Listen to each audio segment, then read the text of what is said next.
एबे आंचलिक पाणीपाग विज्ञान केन्द्र पक्षर एक बड़ खबर सामना आसी। तेबे वर्तमान जहाँ सूचना मिली तमिलनाडु बात्या आशंका प्रभाव में भुवनेश्वर किसी स्थान में वर्षा देखा जाइए। आज सकाल सकाल ओडिशार विभिन्न जिले में आकाश मेघाच्छन्न रही।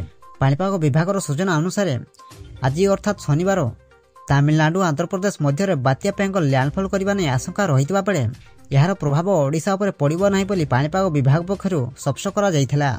यह सत्वे ओडिशार किसी स्थान में झिपिझिपि वर्षा देखा जाइए। तेबे आसंतु नजर पकाइबा दक्षिण पश्चिम बंगोपसागर सृष्टि होइतबा बात्यार प्रभाव ओडिशा उपर किभଳି रहिबो एवं एहाको नै पाणीपाग विभाग किभଳି आकलन करिछि से नै भिडियो रे संपूर्ण अपडेट जानिबा। किंतु ता पूर्वरु भिडियो को गोटे लाइक करंतु एवं भिडियोटी को आपण मानको सांगसाथी मानको बहु मात्रा शेयर करंतु।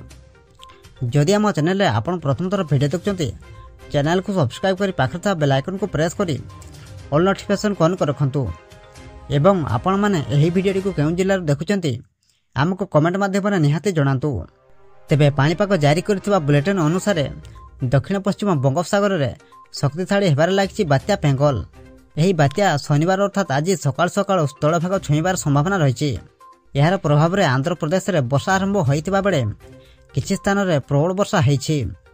चेन्नई पुडुचेरी रे वर्षा को दृष्टि रखी स्कूल छुट्टी घोषणा करा जाइछि। विभिन्न जिला को पेंगल नहीं अलर्ट जारी करा जाइछि। तमिलनाडु और श्रीलंका उपकूल मध्य स्थलभाग छुईबा नहीं भारतीय पाणीपाग विभाग पक्षर पूर्वानुमान करा जाइछि। विशेषकर नदीकूड़िया अंचलवासी को सतर्क करा जाइछि। जदि आवश्यक हुए उक्त स्थान छाड़ी जावा पई कहा जाइछि। समुद्र रे बड़ बड़ जुआर आसिबार संभावना रहितबा बेले मत्स्यजीवी को पानी भीतर को जीवा पई बारण करा जाइछि। भुवनेश्वर आंचलिक पाणीपाग विभाग पक्षर 12 जिला को येलो वार्निंग जारी करा जाइछि। हालुकारु मध्यम धरणर वर्षा पई यह अलर्ट जारी करा जाइछि। आगामी 3 घंटा पई सतर्क रहिबा पई कहा जाइछि।